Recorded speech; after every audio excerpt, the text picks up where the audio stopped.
Yuhu, Yes. yeay, Edi ketemu Edi. Duo Edi nih, jarang-jarang nih Bang ya. Kopi dulu kita. Kopi dulu.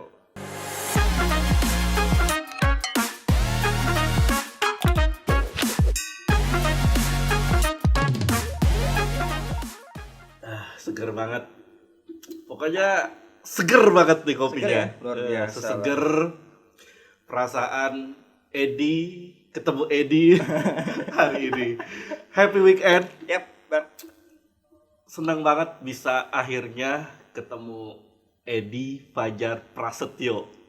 My pleasure Bang, ini seneng banget. Eh, Kalau tadi sempat diskusi ini kita meskipun akhir pekan bukan berarti berakhir pelan ya. Ini luar biasa ini. Meskipun akhir pekan TKW tapi luar bro. biasa. TKW apa tuh, Bang? TKW, Apa tuh tenaga TKW? kerja weekend. Yang lain pada istirahat, luar biasa Bang. Thank you. Di Ya Bang. lagi ngurus apa sekarang? Pasti banyak lah yang Oke. diurus.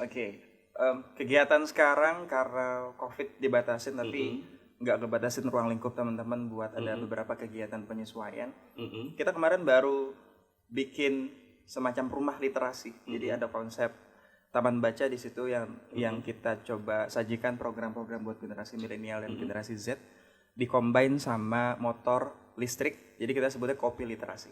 Jadi bisa ngopi, discuss, sama ada kegiatan-kegiatan yang menyasar segmen-segmen muda sih. Nah, ini kegiatan yang baru aja diselenggarakan. Betul.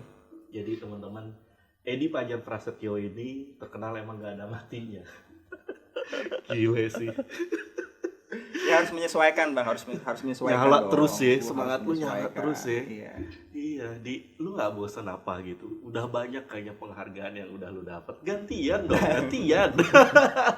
Kasih ke yang lain. Iya teman-teman, Edi ini nggak cuma dapat penghargaan di level RT RW, kecamatan. Dan meskipun Iya. sekarang akhirnya involve terlibat jadi pengurus RW. Makanya, Iya makanya. iya dia tuh nggak cuma dapat penghargaan di level kota, iya, tapi sudah mundar-mandir kementerian rame-rame memberikan penghargaan ke Edi Fajar. Gimana perasaannya, Dik? Ya, Begitu banyak dapat penghargaan. Ya, bukan ke sosok personally dari Edi Fajar sih, tapi lebih ke movement yang kita inisiasi dan semua didedikasikan buat tim dan masyarakat yang kemudian menjadi segmen penerima manfaat dari program-program kita. Nggak expect sih Bang, nggak ekspektasi sebelumnya. Karena sebenarnya movement Jadi kita buat aja gitu ya. kita nothing tulus aja. Kita ngelakuin satu kegiatan yang visinya semoga bisa memberikan dampak, impact secara society ke masyarakat yang sifatnya long term. Meskipun awalnya ya kayak ada satu hasrat personal aja sih. Saya waktu itu pernah dapat program bidik misi beasiswa dan kita satu mahat waktu itu ya, saya baru tahu istilah mahat gitu ya. Kita satu asrama karena saya dapat program beasiswa bidik misi yang which is Saya itu BUMN. iya betul. Beda kita. Bismillah BUMN ya. Jadi ternyata di situ yang beasiswanya disegmentasikan kepada masyarakat miskin kan. Jadi dari situ saya grateful, bersyukur untuk ya udah saya tunaskan kuliahnya dan saya ingin giving back. Saya udah disupport sama negara dan salah satu elemen pengabdian masyarakat yang bisa saya lakukan apa? Kira-kira sesederhana itu. Dulu cikal bakal kita mendirikan Ekobisnis Indonesia, jadi movement di bidang Pertama kali itu movement Betul. yang Edi buat. ya, Oke, dan itu bergerak di lingkungan ya dia. bergerak di lingkungan, betul. Jadi kita segmennya bagaimana mengolah pemanfaatan sampah menjadi hal yang lebih bermanfaat. Kita ubah stigma negatif dari sampah dan kita jadikan sebuah sarana buat intervensi sosial ke masyarakat dengan beberapa program. Dibuat dalam bentuk apa? Waktu Dulu itu awalnya sampahnya. itu ya tadi ketika kita ngomongin sampah kan identically sama hal-hal yang negatif ya. Sampah identik sama apa? Kotor, bau, ya. Mantan enggak ya, mantan itu bekas pakai gitu ya dalam konteks barang-barang gitu ya. Gitu kan. Di sini sebenarnya Ada ketawa. jadi kalau di sini sebenarnya ya itu yang menarik sebenarnya. Kalau kita ingin melihat beberapa dari banyak perspektif, itu tergantung kita frame apa yang pengen kita ambil. Kalau saya dan tim ngeliatnya dari sudut pandang yang positif, karena sampah ada artinya. Apa Sampah selalu akan mudah apabila ada harapan. Nah, itu dia ya. Jadi akhirnya kita bikin beberapa kegiatan-kegiatan yang mengintervensi masalah sosial di masyarakat. At least kayak lingkungan, pendidikan gitu kan, sosial. Akhirnya kita dengan program-program tersebut. Awalnya dari buat crafting aja Bang. Jadi kita bikin handicraft, kita buat produk upcycling gitu kan, yang ternyata bisa di-combine dengan berbagai macam program lain. Gitu sih kira-kira. Dan sinerginya akhirnya meluas ya. Ya, ya. Dan yang hebatnya Ludi Edi ini bisa kemudian menggerakkan teman-teman yang lain, termasuk kalangan ibu-ibu gitu. Jadi nggak cuma anak muda yang kau gerakan, tapi juga ibu-ibu akhirnya tergerak juga. Nah, gimana rasanya disupport sama the power of mak-mak Ji? Wah, luar biasa sih Bang. Kalau dulu memang secara segmen kita pendekatan dengan masyarakat yang di levelnya ibu-ibu gitu ya. Karena kita lihat banyak waktu mereka yang kurang begitu teroptimalkan ya. Biasa kan ya hanya apa ya? Ya mereka ini para anggota-anggota DPR lah ya, duduk di pondrin sambil nyari kutu, sambil discuss gitu kan. Tapi yang jeleknya kan kalau tidak ada isinya gitu kan, tidak substantif, apalagi lebih banyak pergibahan duniawinya gitu ya. Kadang-kadang kan ini kan menarik ya kalau kita ngelihat sosmed kan, ya luar biasa, maha benar netizen dengan segala cuitannya apa aja diomongin gitu. Nah, kita akhirnya ngelihat ya udah kenapa nggak kita bikin satu kegiatan mentreatment gitu kan. Intinya sebenarnya masyarakat udah punya potensi. Kita coba memberikan beberapa alternatif dan ya kita guide platformnya gitu. Aja ya. Akhirnya kita coba pendekatan ke situ. Kita berikan mereka ada soft skill alternatif gitu ya. Awalnya begitu sih. Berapa banyak yang terlibat mak-mak itu di kegiatan-kegiatan dulu awal-awal tuh hanya 2 orang gitu ya. Jadi dari awalnya 2 orang. Awalnya 2 orang. 2 orang emak-emak. Betul. Terus sekarang ada belasan gitu yang menjadi tim gitu, ada 11 gitu kan. Ada ini main tim ya. Main tim, tapi dan support timnya pasti lebih banyak. Iya, dan ada banyak, ada ratusan yang sudah menjadi penerima manfaat dari program kita. Nah, dari situ kita lihat justru tidak hanya pada elemen segmen ibu-ibu gitu ya. Kita kemudian menyasar segmen-segmen lain. Jadi kalau saya sering bilang sama tim, segmen kita dari mulai usia belia sampai usia beliau. Jadi, semuanya kena lah kira-kira gitu ya. Dengan pakai treatment pastinya. Dengan pendekatan ke anak-anak, makanya tadi kita buat satu konsep rumah literasi, taman baca gitu ya. Dengan harapan kita pengen men-trigger, menciptakan ekosistem yang bisa memberikan 3 elemen penting gitu kan. Pandai, piawai, dan persona gitu ya. Dia punya pengetahuan dan knowledge yang banyak, tapi diimbangi dengan life skill, soft skill juga, karena kan kepake kan di sehari-hari, dan diimbangi dengan ada attitude, dengan ada culture yang kemudian melekat, apalagi kita budaya timur kan. Jadi kadang-kadang ini jadi PR juga sih. Iya, wah ini keren sih. Jadi waktu itu kan kita sempat nobar ya, nonton bareng mencari hilal. Masih ingat nggak di Pejaten? Betul. Di Pejaten Village waktu itu.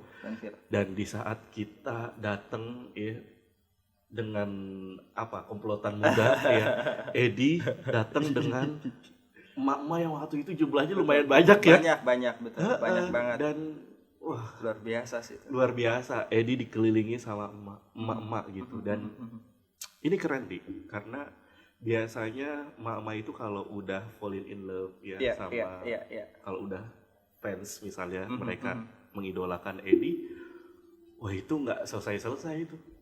Bisa berjilid-jilid itu kayak ikatan cinta. ya menarik sih Bang, itu waktu kegiatan itu pun menjadi satu hal yang excited ya. Jadi maksudnya jarang-jarang mungkin kan ada nonton bareng, kita ke mall bareng. Jadi ya sebenarnya bukan lagi menjadi segmen yang berbeda. Jadi sebenarnya selain hiburan itu juga termasuk jadi kegiatan literasi juga ya. Betul. Apa yang ditonton atau tontonannya itu sangat mendidik dan bisa jadi referensi mereka juga. Terlebih mereka ya sebagai orang tua juga gitu. Karena mencari hilal ini kan intinya ada pendidikan komunikasi ya, antara antara orang tua dengan anaknya gitu. Ya itu, karena itu menjadi poin yang penting juga kan. Kadang-kadang ada gap kelahiran yang kadang-kadang kita susah menyampaikan komunikasi kepada entah itu anak atau orang yang lebih muda usianya. Jadi dengan sarana film seperti itu jadi sebenarnya reflektif kan. Jadi secara tidak sadar gitu kan, menyaksikan alam bawah sadar, dan sebenarnya itu ada satu edukasi yang terhujam gitu kan. Sebenarnya tidak ada konteks mengajari, tapi ketika nilai-nilai dari film itu yang kemudian relate dengan kehidupan sehari-hari, itu menjadi satu insight yang menarik untuk bisa diambil petik itu hikmahnya gitu. Iya. Di penghargaan begitu banyak yang sudah Edi terima gitu ya. terus sudah banyak kegiatan yang Ya. Edi lakukan. Dampaknya pun sudah terasa lah ya. Amin, semoga Sudah terasa. Gitu. Nah, di tengah situasi dan kondisi pandemi seperti sekarang, Ya. mau nggak mau kan Edi harus adaptif. Betul. Gitu. Nah, apa yang Edi lakukan selama pandemi? Oke. Jadi ini menarik. Biasanya kan kerjaan mah tuh ngumpulin orang, ngajak orang buat ikut bergerak. Dan selama pandemi, apa tetap menggerakkan orang mungkin dengan cara virtual atau bagaimana? Ya, memang pandemi ini udah jadi apa ya? Jadi program training tersendiri buat kita lebih adaptif ya. Kita dipaksa gitu kan akhirnya. Dilatih ya. Dilatih betul. Akhirnya kita mengenal dengan konsep virtual conference dan lain sebagainya. Itu tidak menyurutkan minat dan antusiasme kita buat terus melakukan inovasi program dan adaptif pastinya. Meskipun di awal ya insecure juga, masuk kaget lah, ya terheran-heran gitu kan ya. Kok bisa kayak begini kondisinya di luar daripada ekspektasi kita. Tapi itu jadi satu treatment sih. Kalau saya pegang dua filosofi ya. Yang saya pegang ya, untuk kemudian kita senantiasa bertumbuh ya, growing up itu yang pertama jodoh. Jodoh ini artinya jadilah orang bodoh gitu. Jadi saya ngerasa bisa jadi ada orang-orang yang sudah melakukan remote work atau istilah yang sekarang baru familiar itu udah lama ya. Para content creator, para designer gitu kan yang kerjanya multidimensi, kerja sama berbagai macam citizen dari berbagai macam negara, itu sebenarnya udah common. Iya. Tapi kita kemudian baru tahu gitu kan. Baru memulai. Dan jadi, justru baru melek setelah ada pandemi. Betul. Jadi ada hikmahnya juga terhadap pandemi. Nah, terus yang kedua yang kemudian saya pegang juga itu Sukaesi. Sukaesi artinya suka dievaluasi. Oke. Jadi saya menerima nih evaluasi ini banyak istilah-istilah yang menarik. Sukaesi. Karena kalau kita lihat kan kita tergagap-gagap sampai saya aja ngomongin gagap kan. Tergagap-gagap dengan konteks kekinian tadi ya, penyesuaian. Tapi kalau kita lihat generasi sekarang, generasi yang baru lahir, generasi alpha udah lahir udah megang gadget. Generasi Z gitu kan, generasi milenial. Saya lebih banyak sama mereka yang lebih di bawah gitu ya. Kalau dari segi konteks kalau kita memikirkan masih konservatif kan dikasih masukan sama yang lebih junior kan, apalagi di bawahnya junior, super junior gitu. Kita nggak mau nerima gitu. Tapi saya lebih banyak belajar mendengarkan, oh begini harusnya, kenapa nggak coba seperti ini. Akhirnya kita coba membuat itu. Dan alhamdulillah juga beberapa event kita suka ada event webinar yang kita open donation gitu kan, pay as you wish gitu kan, bayar untuk kemudian mereka dapat ilmu, mereka kemudian bisa kontribusi secara sosial dan kita kemudian distribusikan itu untuk membantu beberapa komunitas seperti komunitas disabilitas dan komunitas lain agar bisa memberikan dampak yang luas. Jadi ya banyak hal juga sih yang akhirnya kita lakukan meskipun di masa pandemi, dan Kopi Literasi itu lahir ketika masa pandemi itu. Nah, itu produk pandemi ya. Iya, produk pandemi. Nah, lu sempat kerasa jenuh gak sih Di gitu? Kayaknya dari awal abang kenal sama Edi Fajar. Iya. Ini Edi ketemu Edi kadang suka ketuker ya. Makanya gue manggil dia ini lengkap gitu dengan Edi Fajar Prasetya, dengan sebutan ya Edi Fajar gitu. Karena kalau Edi tuh kayak berasa manggil nama sendiri. Pernah nggak sih ngerasa down atau udahlah cukup gitu? Tuh gue udah punya dapat banyak penghargaan gitu. Pernah bosan gak sih Di gitu? Kayaknya nyala terus nih semangatnya. Bosan mungkin dalam beberapa kondisi, jenuh pasti ada lah ketika kita melakukan satu pengulangan ya, repetition yang tidak ada improvisasi gitu kan. Jadi ya udah rutinitas aja. Akhirnya kemudian tadi betul ketika disampaikan ketika mendapatkan reward yang itu kemudian kan kita tidak expect itu ya, tapi orang melihat, institusi melihat dan memberikan itu sebagai bentuk motivasi. Sekarang di level yang tidak terlalu mengejar itu, dalam konteks lebih ingin coba mendingan tim aja yang lebih ditonjolkan gitu, memperkuat tim, dan ketika ada kesempatan itu ya udah kayak kemarin salah satu kita mementoring lah, ada supervisi, ada teman-teman yang ini udah waktunya kalian untuk ya ada tongkat estafet lah gerakan movement ini biar bisa berdampak, ya udah kalian yang semua mengelolanya. Jadi akhirnya mungkin ini fase maturity ya, jadi mungkin udah tua juga ya, jadi akhirnya lebih fokusnya ke penyiapan regenerasi ke depan. Terakhir akhirnya kita juga bikin satu yayasan, jadi gerakan kita yang movement itu kemudian dibuat secara legal. Jadi kita juga ada lagi gerakan lain namanya Gajahlah Kebersihan. Apa itu? Jadi Gajahlah Kebersihan itu movement yang melibatkan lebih banyak anak-anak muda buat concern di bidang lingkungan ya. Jadi volunteer dan membantu masyarakat pesisir gitu kan. Nah kita bikin yayasan namanya Yayasan Inovasi Sosial Berkelanjutan untuk mengawal visi-visi besar kita itu biar terus ada yang menggerakkan kira-kira gitu. Nah, jadi di level seperti itu sih. Jadi gerakan-gerakan yang Edi buat ini kan nggak gampang, ya, dan nggak bisa juga dilakukan oleh sendirian. Iya. Ya, oleh Betul. sendiri, ya, oleh satu Iya, dua tiga iya. orang gitu. Betul. Nggak bisa gitu. Nah, gimana cara Edi kemudian menularkan semangat positifnya Edi ke teman-teman, mengajak mereka supaya ikut terlibat, Iya. ambil bagian dari gerakan yang kau inisiasi. Gimana caranya? Betul. Karena ternyata setiap aktivitas itu sebenarnya punya perannya masing-masing kan ya. Oke. Jadi kita ini ya gimana caranya seolah menjadi sutradara ya, membuat skenario, mencari siapa pemain yang tepat gitu kan. Ini kayaknya cocok nih untuk protagonis gitu kan, antagonis gitu kan, resepsionis gitu dan lain-lain gitu ya. Kayaknya kita di posisi yang kita harus menyadari dulu kita bukan Superman, kita nggak bisa ngelakuin semua hal sendiri dan akan capek juga gitu kan. Kita butuh tim Dan itu daripada kita overthinking gitu kan, kita capek sendiri ya, kita bagi itu ya. Itu menjadi satu hal yang kemudian harus muncul ketika kita harus menyingkirkan ego dulu sih.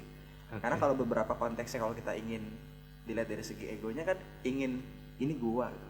Ini gua loh dengan segala aktivitas gua, ini karya-karya gua loh, dalam arti padahal di situ juga ada kerja tim kan. Betul, gitu. itu nggak bisa dibuat sendiri gitu kan. Kalau kita melihat secara konsep yang lebih utuh, misalkan movement bisa menjadi aktivitas yang sustain gitu kan, dan bisa berdampak jangka panjang. Kalau kita lihat dari konsep pentahelix saja ya, akademisi, bisnis, government, community, media, ini kan lima elemen yang bisa membuat satu kegiatan tuh bisa lebih luas terinfluence ke masyarakat, bisa lebih bersifat tidak hanya temporary gitu kan.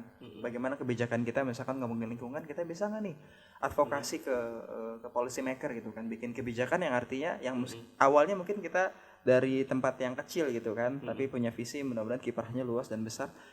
Kalau kegiatan ini ditangkap, bisa direplicate ya, bisa diadopsi di banyak tempat, itu kan jadi hal yang menarik. Nah itu nggak bisa kita lakukan sendiri.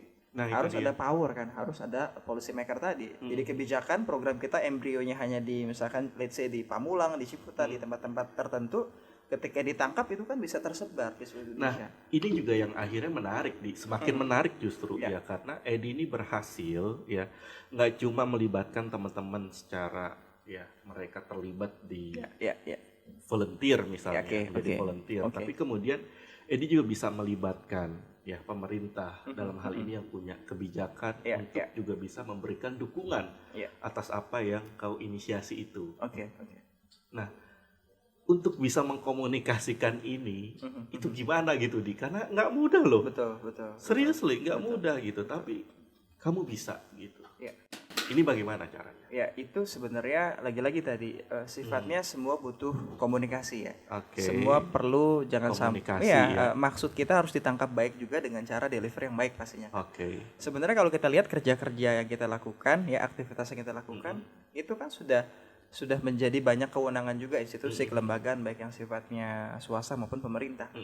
Jadi bukan tadi yang kemudian kita ini gue loh dengan kegiatan gue misalkan hanya ngomongin isu climate change atau yang lain ngomong isu empowering gitu kan. Justru kita saling menguatkan gitu kan. Apalagi kalau sekarang kita yang lagi happening dengan banget. Cara berkolaborasi itu. Karena berkolaborasi jauh lebih indah daripada berkompetisi kan. Nah itu gitu dia. Apalagi sekarang zamannya milenial ya kan. Betul, jalannya milenial. Jadi ya tadi harus kemudian menurunkan ego, kita pahami apa duduk permasalahannya dan kita sampaikan dengan cara yang santun, yang sopan sih. Kadang-kadang kalau generasi seusia saya ya, dan abang ya, kita masih beda-beda tipis ya. Paling lahir beda selisih hari kan. Kalau saya Senin, abang Selasa gitu ya. Dari situ kan kita ngelihat memang kadang-kadang ada gap komunikasi. Intinya di gap komunikasi aja sih. Kalau kita lebih banyak mendengarkan dan kita tahu apa substansi permasalahannya, kita sampaikan dengan tidak menggurui, kita mendengarkan, tapi untuk kemudian kita counter balik dengan eksekusi ya. Jadi kita berikan karyanya, kita berikan pembuktiannya. Kalau udah proven sebenarnya lebih gampang untuk mengajak orang lain trust sama kita. Apalagi kita ngelihat ini movement anak-anak nih baru kemarin sore segala macam sudah punya visi yang besar gitu kan. Ya justru itu butuh pembuktian. Makanya lebih baik ya kita buktikan saja. Dan Edi gitu sudah ya. membuktikan itu ya. Dan yang gue suka ya teman-teman dari seorang Edi Fajar Prasetyo ini, dia itu nggak pernah menyanyiakan sesuatu hal yang even itu kecil. Iya, jadi dari yang kecil-kecil ini lu rawat sampai akhirnya terus menggelinding dan jadi sesuatu yang besar dan amin. Itu sangat berdampak. Kayak gitu ya dia. Efek bola salju sih, karena kalau gue ngelihatnya Bang, kadang-kadang kan kita suka mengapresiat hal-hal yang besar ya, padahal hal-hal yang besar itu bentuk dari tipping point, dari pengulangan, dari replikasi hal-hal yang kecil gitu kan. Justru saya suka ada candaannya. Saya nggak begitu bangga misalkan dapat penghargaan dari institusi yang besar gitu. Justru kita bisa mulai dari hal yang kecil. Saya bangga saya menang bulu tangkis di RT gitu ya. Itu pun menangnya karena WO ya. Finalisnya nggak datang, akhirnya saya menang gitu kan. Itu jauh lebih membanggakan dan itu kita lakukan sendiri dari grassroots, dari akar rumput.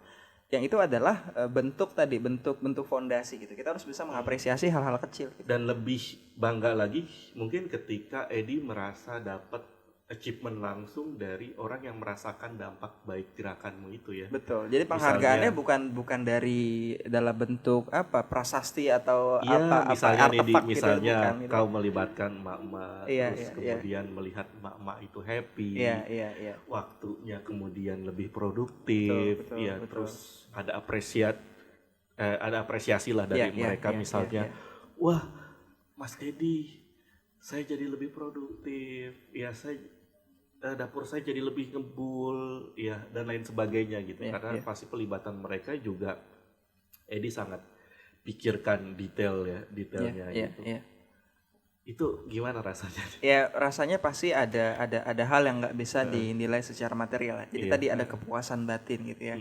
Kepuasan batin ya ketika nonton sinetron sampai selesai gitu. Jadi nggak bertanya-tanya endingnya seperti apa gitu ya. Jadi kepuasan batin ya tadi ketika tadi yang real adalah bentuk penghargaan itu ketika justru masyarakat atau target penerima manfaat dari program kita tuh memang merasa grateful, merasa makasih dengan keberadaan teman-teman bisa mengakselerasi ya, bisa memfasilitasi gitu ya. Jadi lagi-lagi juga jangan seolah-olah kita jadi dalam tanda kutip juru selamat gitu ya. Kayak dengan adanya kita semua berubah gitu kan. Kita solusi maker itu justru hal yang akan menjadi bumerang juga. Justru kita mengarahkan masyarakat sudah punya potensinya, mereka bisa keluar dari zona masalah mereka, tugas kita hanya mengarahkan gitu ya. Karena ketika nanti sudah ada ketergantungan itu malah jadi efek yang menurut saya kurang baik gitu ya. Jadi ada atau keberadaan kita, mereka bisa growing up, justru mereka terstimulasi dengan keberadaan kita pada fase awalnya gitu. Nah, ini keren nih. Jadi ketika Edi sudah meletakkan inisiatif dan itu sudah bergerak gitu. Sudah bisa ya ada banyak teman-teman yang tergerak dan bisa menggerakkan sendiri, ya udah gitu. Betul. Edi cuma lihat itu dari jauh. Betul. Jadi kita membuka peluang-peluang baru yang bisa kita bantu gitu kan. Karena sebenarnya kalau kita lihat dari segi problem ya secara grassroots-nya itu kan masyarakat atau segmen tertentu yang menjadi target kita kan, itu mereka punya problem pasti. Tapi entah itu yang sifatnya materi non material, kita boleh miskin harta, miskin ilmu, miskin apapun ya, asal kita nggak boleh miskin inisiatif. Kalau masih punya inisiatif, nggak boleh miskin inisiatif. Nggak boleh. Kalau kita masih punya hasrat untuk berubah, berkembang gitu kan, pasti akan ada jalannya kira-kira segitu. Jadi nggak usah khawatir nggak makan. Betul. Kalau inisiatif terus jalan. Luar biasa. Dengan kesini tadi tiba-tiba saya belum ngapa-ngapain nasi padang sudah keluar. Itu kan bentuk inisiatif juga. Luar biasa kan? Luar biasa. Abis ini saya nunggu apa lagi kira-kira? Masih ada jeruk, masih ada kopi. Kita minum kopi dulu. Dulu.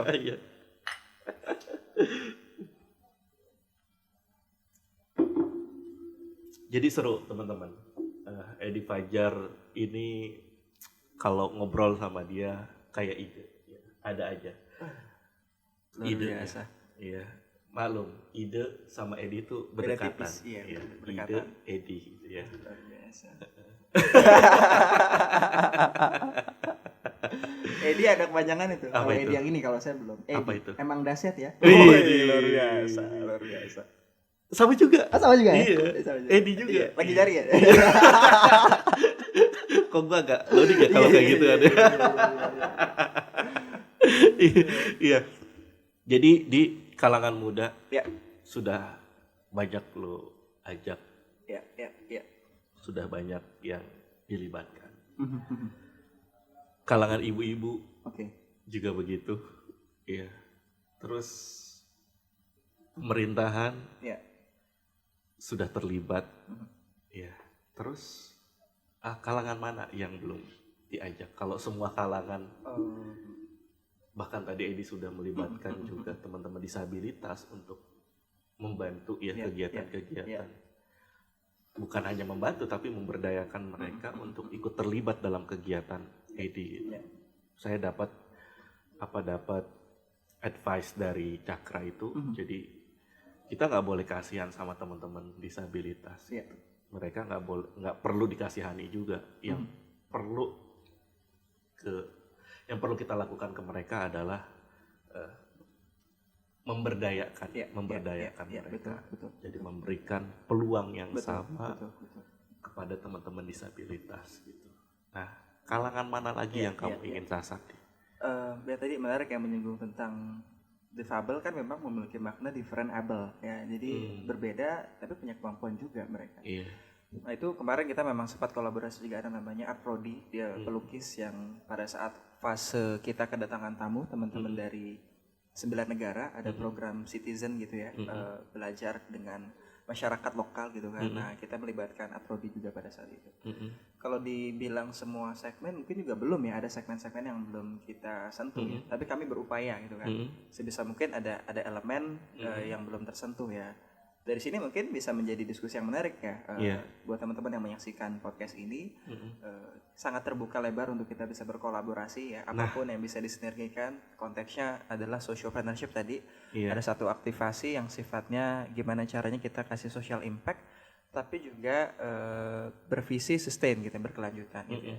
Kadang menarik juga mungkin ya, di antara banyak layer segmen ada satu yang mau saya ceritakan yang menjadi challenging ya, karena selama beberapa tahun terakhir itu kita juga diamanahkan, saya juga as a personally diminta terlibat oleh BNPT ya, Badan Nasional Penanggulangan Terorisme. Jadi saya membuat satu modul kewirausahaan gitu ya, bersama tim yang lain, dan saya pun mengajar, berinteraksi dengan para napiter itu di dalam lapas. Itu menjadi challenge tersendiri ya, ketika itu adalah bagian daripada segmen tadi, karena berinteraksi langsung dengan mereka yang tersandung kasus radikalisme gitu. Tapi ketika kita duduk bersama, kita lihat sisi mana yang ada banyak point of view yang sama gitu ya. Sebenarnya mereka adalah orang-orang yang juga memiliki kesempatan kedua yang baik gitu kan.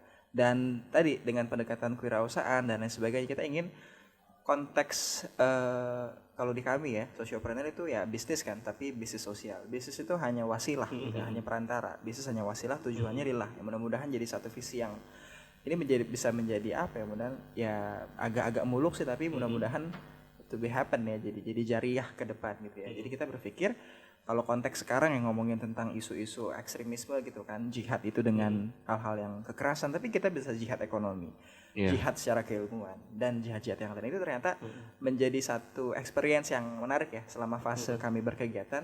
Salah satu yang menggelitik ya dan mengulik. Jadi Edi Fajar ini dilibatkan oleh BNPT. Ya. Untuk bisa memberikan workshop ke mereka, pelatihan yang sifatnya soft skill maupun hard skill ya. Jadi harapannya ketika ini mungkin jadi pendekatannya kewirausahaan. Dari podcast ini juga saya ingin menyampaikan kepada rekan-rekan yang menyaksikan gitu ya. Ketika mereka nanti sudah berafiliasi ke masyarakat ya, sudah kembali ke masyarakat, kita harus perangkul mereka juga. Jadi hilangkan stigma-stigma negatif gitu ya. Setiap orang punya kans untuk berubah gitu kan. Setiap orang juga punya kemampuan untuk selalu bertumbuh. Jadi jangan kemudian bayang-bayang masa lalunya itu terus hinggap ya. Jadi ini jadi salah satu hal yang menarik juga. Jadi kami bekali itu, karena stigmanya ketika mereka sudah keluar kan susah dapat kerjaan Bang. Mereka susah dipercaya gitu ya dengan background tadi ya. Edi bekali dari dalam. Kami dan tim betul membekali itu secara soft skill dan life skillnya tadi. Sampai hari ini masih berjalan masih berjalan. Dan itu ada banyak batchnya gitu. Jadi ketika mereka kita di Pusderat, Pusat Deradikalisasi. Jadi 1-2 tahun sebelum mereka kembali ke masyarakat, nah mereka dibina di situ. Jadi sekarang sudah batch yang ke-4 atau ke-5 kalau nggak salah. Jadi memang sudah sebagian ada yang keluar lalu ganti lagi yang baru yang diambil dari yang Dan sudah masih diverifikasi suka oleh komunikasi dengan mereka. masih kita bahkan kolaborasi bareng terakhir di kegiatan rumah literasi Jadi kita yang ada betul sudah keluar betul. gitu. Terus masih keep in touch. Keep in touch dan Oke. dia donasi buku juga ya Kak. Jadi iya, iya. mereka ternyata punya punya minat yang sama juga untuk kemudian hidupnya itu keberadaannya hari ini bisa bermanfaat gitu. Oke. Jadi luar biasa. Nah ini balik lagi dari sekian banyak achievement yang sudah kau dapatkan. Ya. Achievement dari mana yang paling mengharukan? Achievement yang Yang mengharukan. paling bangga gitu. Iya, Yang iya. paling bikin seorang Edi Fajar Prasetyo itu merinding terus Iya. wah ini gua banget nih. Alhamdulillah gua dapet. Ya. Achievement yang menarik ada banyak ya, tapi kalau mungkin didiskusikan ada hal yang menarik karena saya gini, ada salah satu achievement dari Pak Profesor Muhajir waktu itu. Jadi kita nggak punya. Fajar Effendi. Iya, saya bukan orang yang punya background pendidikan ya. Oke. Dalam konteks kayak tarbiyah, keguruan gitu enggak ya. Dulu pernah punya cita-cita jadi guru. Dulu fakultas apa sih? Sains teknologi. Sains dan Ya, ngambil teknologi. agribisnis pertanian. Dulu sempat punya cita-cita jadi guru ya, tapi bukan guru matematika, guru apa, tapi jadi guru tiket. Enak ya tinggal duduk gitu kan. Tapi singkat cerita, kegiatan kita di movement itu, kita bikin namanya CLBK, Cerdas Luar Biasa Kreatif. Anak-anak bisa belajar, syaratnya mereka bayar pakai sampah plastik. Kita melibatkan relawan, kita sempat kasih scholarship, beasiswa juga untuk mereka pada saat masuk SMP pada saat itu. Dan itu ternyata itu saya nggak expect. Jadi kita dapat penghargaan dari program GTK Pak Udikmas mewakili TBM. Itu pesertanya se-Indonesia, ada banyak senior-senior dan bagi saya itu guru-guru kami semua gitu ya. Yang ternyata saya dapat kesempatan itu ya. Saya dapat program itu, kita ada program scholarship, semua yang menang itu diberangkatkan ke Copenhagen, Denmark. Jadi kita ikut program untuk melihat secara culture-nya di sana, society di sana, lingkungan masyarakat. Jadi dari situ saya merasa kadang-kadang studi banding gitu studi ya. banding betul. Dan saya melihat, wah ini masya Allah banget, ini yang kemudian isu-isu sampah yang saya bawa di sana sudah menjadi tolak ukur.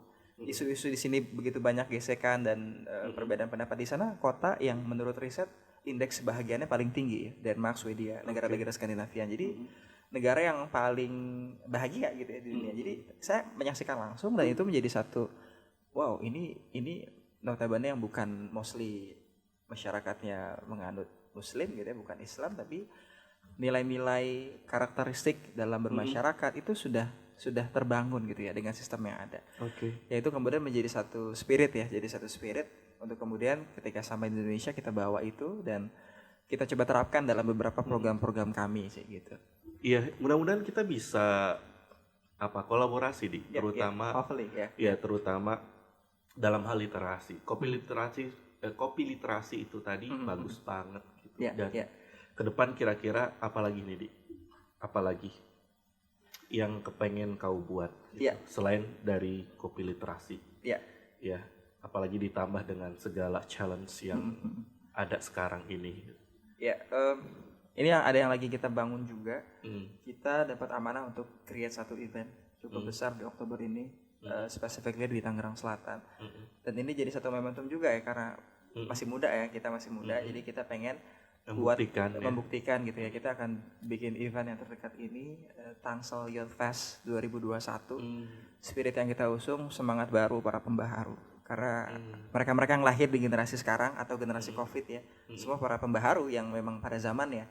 Kalau saya suka berkelakar, buat yang kuliah aja kan semua online ya. Berarti nanti ijazahnya PDF ya kira-kira gitu. Jadi, tapi kan mereka kemudian punya intuisi yang tepat hari ini. Nah, visi ke depan itu. Jadi saya ingin lebih banyak menciptakan bersama tim gitu ya, melalui movement, dan kita lagi direct juga memperbaiki perusahaan kita. Jadi perusahaan alhamdulillah sudah ada Bang. Jadi kita merapihkan itu yang tadinya awalnya gerakan komunitas dan kita coba menjadi hal yang lebih profesional, kita buat untuk membuat satu ekosistem pemuda yang memiliki dampak gitu ya, yang punya pengaruh, yang kemudian dia juga punya kepekaan, kepedulian, empati sosial. Itu kayaknya jadi satu hal yang menarik untuk kemudian kita sama-sama dorong gerbong ini.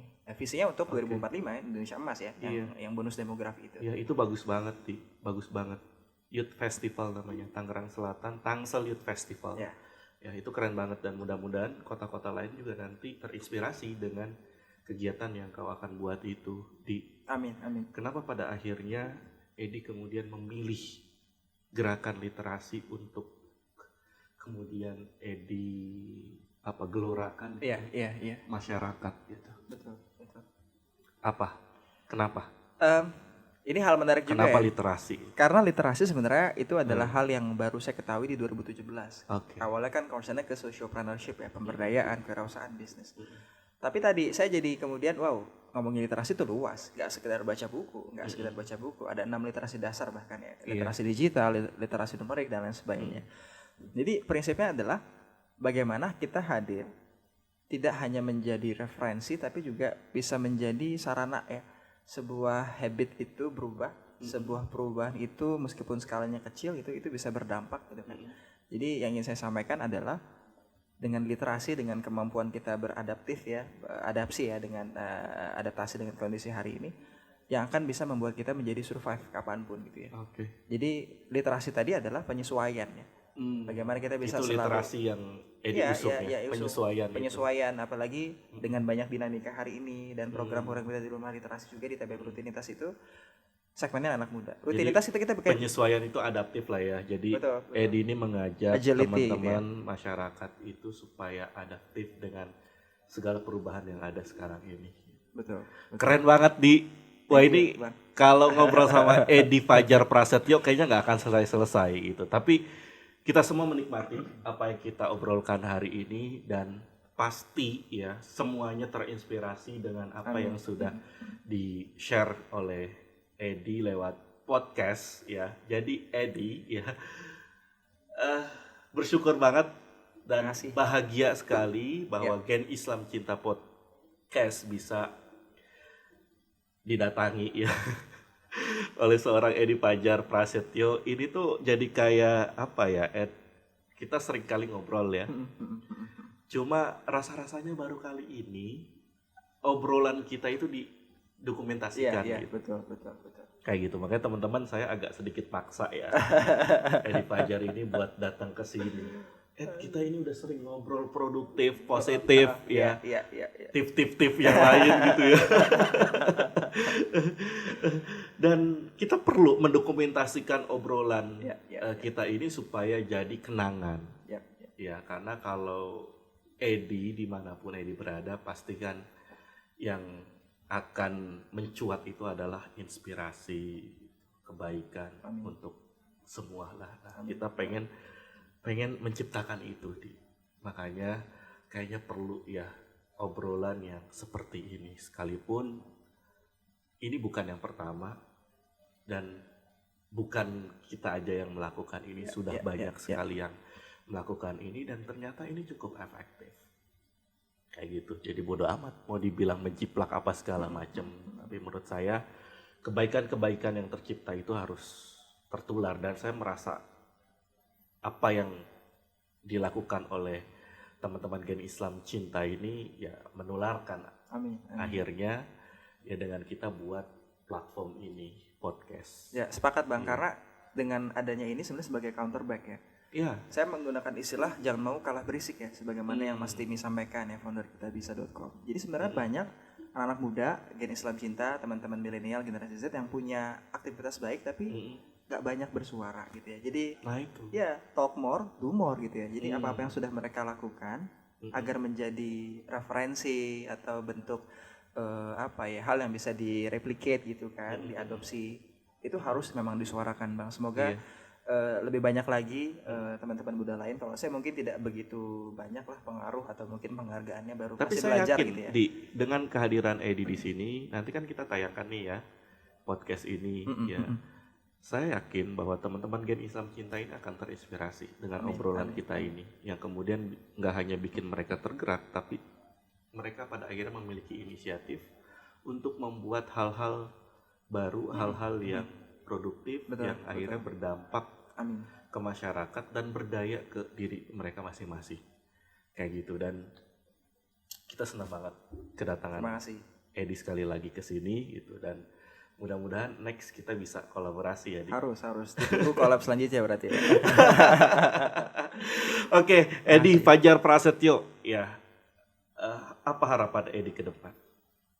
Harapan ke depan semoga semakin banyak ya generasi-generasi muda yang muncul ya sebagai penguat ekosistem yang sudah ada gitu ya. Muncul sebagai apa ya, pendorong gitu ya. Kalau filosofi Tuturi Handayani sebenarnya anak-anak muda zaman sekarang sudah bisa di fase mereka bisa mendorong teman-teman yang lain gitu kan untuk bisa membuat satu hal yang baik, dan mereka nggak perlu takut untuk bereksperimen ya, nggak perlu takut ketika ada orang yang mencibir, nggak suka dengan apa yang mereka lakukan. Selama itu punya visi yang baik ya, punya niatan yang positif, silakan ya. Jadi meskipun kita terlahir dari tempat yang bersahaja, mimpi kita nggak boleh apa adanya, murnikan niatnya, sempurnakan prosesnya, dan pasrahkan hasilnya buat teman-teman semua. Keren banget. Di GIC ini udah punya beberapa buku. Ya. Edi punya gerakan kopi literasi. Nanti boleh GIC kirim buku-buku ke komunitas Edi di kopi literasi. Terima kasih. Pasti akan senang banget dan antusias pasti teman-teman akan sering baca di situ. Iya, ada buku-bukunya juga kan? Iya, betul. Iya, konsepnya memang pustaka bergerak. Oke. Sip. Thank you banget Di atas kehadirannya. Ya. Mudah-mudahan next kita bisa bertemu lagi. Amin. Di banyak tema ya. Insyaallah. Kita ngopi dulu, Di. Ngopi dulu, ngopi lagi maksudnya. Iya, udah habis. Kita kopi literasi dulu. Iya, ini kopi ya. Kopi ada buku literasi. Ya, kopi literasi ya benar.